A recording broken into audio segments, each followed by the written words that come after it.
يوم كابتن احمد صلاح نستا ومعاه محمد شديد قناوي في القياده الفنيه للفريق. وطبعا اختاروا تشكيل مكون من غندور لحراسه المرمى، عبد الشافي حلواني، طه الشيخ، مارسيلو، عادل نور، سكولز، عبوده، محمد اسامه، مراقبا للجنه المسابقه. طبعا بدانا مع حضراتكم احداث هذا اللقاء وسط بقى اجواء يعني يمكن وصل لكم صوت الجمهور اللي مستمتعين بيه جدا هنا في استاد بني سويف الرياضي. ادي هجمه لنادي بني سويف خطره جدا، وادي بقى كره واول انفراد في المباراه، خطر خطر خطر، والراجل تباطأ بعض الشيء وتدخل في توقيت مناسب تماما باذن الله المستر محمود الاسيوطي، لان هو له تجربه سابقه مع نادي الاسيوطي اللي كان صعد مرتين بقى للدوري الممتاز. ترجع الكره مره ثانيه، ادي انطلاقه حلوه، ادي بطور بياخد الكره في هذه اللقطه ومحاوله للمرور بشكل متميز من لاعبي نادي لافيينا اللي طبعا واخدين الامور النهارده بشكل جد كبير جدا. مخطئ اللي يقول لك انه نادي لافيينا علشان هو متصدر ومركز في بطوله الدوري، لا، ايضا هناك تركيز على بطوله كاس مصر للنادي اللي كان حقق انجاز تاريخي بالوصول لدور ال 32 وهو في دوري الدرجه الرابعه. عاد انطلاقه حلوه من سكولز بيلعب الكره لمارسيلو، واحد من النجوم المتالقين جدا مارسيلو في هذا الموسم، بيلعب الكره لعبوده، مرور من عبوده بشكل متميز جدا، وبيلعب الكره مره ثانيه لاسامه لعبوده. عبوده بيعيد الكره في الخلف كده عند امامنا هنا حلواني لعبوده مره ثانيه، انما الكره تتلعب وتطلع. هنشوف بقى هل خرجت. بالفعل خرجت وبقت ركله ركنيه ما قبل بدايه احداث هذا اللقاء. نتمنى ايضا ان المباراه يعني تخرج بشكل جميل بقى، عايزين نستمتع، جئنا لنبحث عن الاثاره والنديه والمتعه الكرويه في عالم كره القدم. ادي كره عرضيه خطيره جدا، انما محمد عامر بيطلع، ولسه الهجمه مره ثانيه عند عبد الشافي اللي بيحاول ياخد منها اي حاجه كده. اصطدمت الكره بقى في الرايه وطلعت وبقت رميه تمس. ده اللقاء والتعادل السلبي طبعا بدون اهداف هنا في ملعب المباراه. مجهود كبير جدا طبعا بيبذل من المركز الاعلامي نادي لافيينا من اجل بقى يعني اسعاد الجماهير، سواء في لافيينا او في بني سويف بصفه عامه او في كل يعني من تصله الصوره والصوت. تحياتنا ليكم.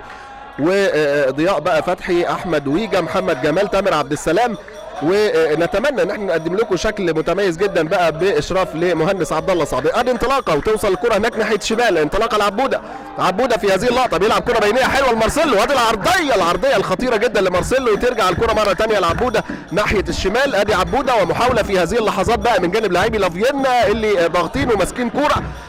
يعني هناك بعض الفوارق الفنيه والماليه والاداريه، امور كتيره جدا طبعا في عالم كره القدم كلكم عارفينها. ادي بقى هنا حلواني بيلعب الكره هناك ناحيه اليمين، استلام بشكل جيد يا ولد يا لعيب يا طه يا شيخ، بيلعب كره بينيه، طه الشيخ اللي بيرتدي اشاره القياده النهارده بقى في مباراه اليوم.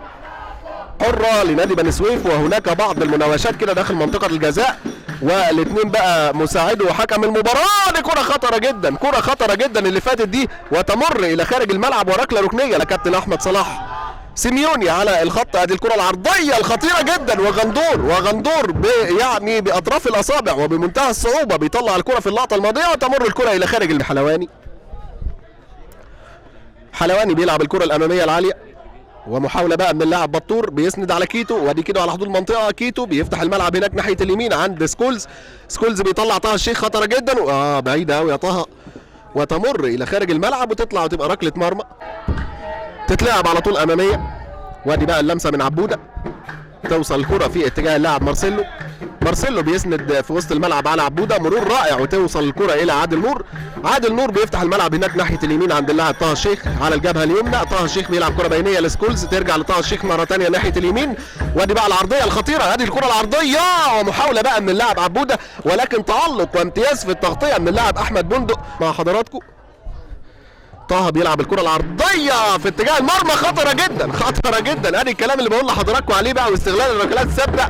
وطه الشيخ في اللقطه الماضيه من الركله الركنيه كاد ان يسجل. ترجع الكره لعبوده ناحيه الشمال، عبوده بيحاول يا ولد يا لعيب يا عبوده، وبيلعب كره عرضيه مره ثانيه على حدود منطقه الجزاء. فين بقى اللي يعني هنا المفروض يكون في تفاهم بين اللعيبه. وادي الكره العرضيه مره ثانيه والى خارج الملعب. حلواني بقى اللي كان مكمل وراضيه. ادي مارسيلو في هذه اللقطه بيلعب الكره لسكولز، هل في جمله متفقين عليها؟ ادي سكولز بيلعب الكره العرضيه داخل المنطقه، جوه الجول الهدف الاول في احداث هذا اللقاء لصالح نادي لافيينا من الركلات الثابته بقى، والكره اللي اتلعبت بشكل متميز جدا عرضيه، والهدف الاول في المباراه. 1-0. هل بقى محمد اسامه ولا مين؟ هنشوف. انما 1-0 اليوم. قلنا لحضراتكم الركله الركنيه الخامسه كانت هي كلمه السر، والهدف الجميل من اللاعب بطور من لعبه راسيه علشان يتقدم لافيينا بهدف مقابل لا شيء. 1 لا شيء لصالح نادي لافيينا في مباراة اليوم. ترجع الكرة مرة تانية عند اللاعب طه الشيخ، انما تمر الى خارج الملعب وتطلع وتبقى رمي التماس، انما التهديف يغيب عنه منذ فترة كده، انما هو لعيب كبير.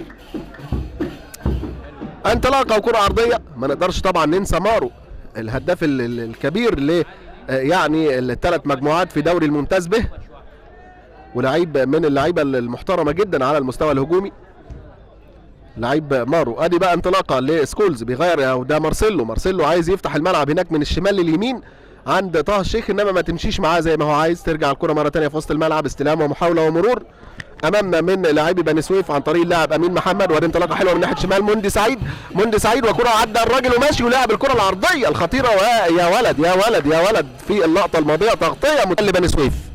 نتيجة 1-0 هي نتيجة يعني بتكون غير مطمئنة بالمرة، الهدف بيأتي في فيمتو ثانية يعني. ادي انطلاقة من ناحية الشمال ومحاولة للاعبي بني سويف، أمامية الكورة، استلام من موندي بيلعبها هناك هنا بقى أمامنا هنا رجب أو سفروت بيعدي وماشي، إنما اتقطعت. وصلت الكرة في وسط الملعب لعادل نور، عادل بيلعب الكرة لسكولز، وادي سكولز عايز يطلع بقى هنا بطور. الهجمة المرتدة يا جماعة هي أقل لمسات في أسرع توقيت، لازم يكون في تنفيذ أكثر دقة للهجمات بقى اللي هي بتبقى مرتده دي، زي ما قلنا وشرحنا من خلال شرحنا الفني ورؤيتنا الفنيه للمباراه. مارسيلو بيلعب الكره في وسط الملعب لعبوده، ترجع لمارسيلو مره ثانيه بيلعبها لعادل نور، وادي الانطلاقه وتعود الكره مره ثانيه للاعب عبد الشافي اللي بيلعب الكره هناك ناحيه اليمين عند طه الشيخ. طه بيلعب الكره الاماميه، استلام ومحاوله من كيتو بيلعب لمارسيلو ناحيه الشمال، مارسيلو طالع له طه الشيخ عمل اوفرلاب بشكل متميز، وادي طه الشيخ بقى الكره العرضيه وترجع وعبوده ممكن، وعبوده على العارضه مش ممكن يا عبوده يعني ذكرتنا بقى بالكره بتاع هشام نيمار اللي كان رقص الدنيا كلها ولعبها، ولكن اصطدمت بالقائم الايمن. والنهارده برضو العارضه بتتصدى لكره عبوده في اللقطه الماضيه. ترجع الكره مره ثانيه انطلاقه وكره ملعوبه عرضيه بقى من اللاعب مارسيلو، كره هشام نيمار اللي كانت في مباراه الاسمنت يعني علشان الساده المشاهدين توصل لهم المعلومه صح، ده من تسجيل هدف ثاني مارسيلو، وكاننا بنعيد لقطه الهدف. المره دي اتنفذت بشكل يعني من مره واحده، يعني اتنفذت بشكل مباشر، والراجل واخد وضعيه التصويب سابها ده رقصونا احنا ولعب الكره ودوها شرق النيل. وفي هذه اللحظات مشاهدينا الاعزاء احمد ناجي يطلق صافره نهايه احداث الشوط الاول، تقدم بهدف مقابل لا شيء لصالح نادي لافيينا على نادي بني سويف هنا في استاد بني سويف الرياضي. سجل الهدف اللاعب بطور. مشاهدينا الاعزاء شكرا لحضراتكم. بسم الله الرحمن الرحيم. مرة تانية مشاهدينا الأعزاء في كل مكان، أسعد الله أوقاتكم بكل خير، ومن هنا من استاد بني سويف الرياضي ولقاء بني سويف ولافيينا في البطولة الأعرق في الشرق الأوسط كأس مصر. مشاهدينا الأعزاء نتيجة أحداث الشوط الأول يتقدم نادي لافيينا بهدف مقابل لا شيء، سجله اللاعب بطور من كرة عرضية واسيست رائع كان من اللاعب سكولز. ادي هجمة وبداية هجمة خطيرة لبني سويف في الشوط الثاني كده، وكرة بقى من اللاعب كريم علي. ادي بقى الركلة الركنية من ناحية الشمال بتتلعب على طول عرضية معدية وخطرة، ومرة تانية مطالبة بقى بحاجة في اللقطة اللي فاتت دي من بطور. مخرجنا محمد جمال ويجا هيجيبوا لنا الباندا والغوريلا اللي متواجدين بعد الركلة الركنية. ادي الكرة العرضية الملعوبة انما الى خارج الملعب مرة تانية، ركلة ركنية يعني لعبة كده بقى في اللقطة الماضية واشتراك مع حارس المرمى، وحارس المرمى بقى هنا محمد عامر اخدنا بقى مكان هشام نيمار كابتن الفرقة اللي موجود معانا النهاردة. معلش يا كابتن بقى او من مكانك. وادي الباندا امام حضراتكم. وتوقفات في المباراة كده لما ناخد كلمة من الكباتن اللي قاعدين معانا هنا في ملعب المباراة. ترجع الكرة لعادل بيلعب الكرة في الخلف للاعب بقى هنا امامنا عبد الشافي بيلعب الكرة هناك ناحية الشمال. حلواني بيلعب الكرة الامامية، وادي الكرة توصل خطرة جدا. يلا يا رمضان بيلعب الكرة لطه الشيخ، وطه بيلعب العرضية في اتجاه المرمى بقى هنا امامنا محمد عامر. ويعني تألق، هو هيعمل لها ايه محمد عامر؟ ملهاش غير انها تتلعب بالشكل ده يعني.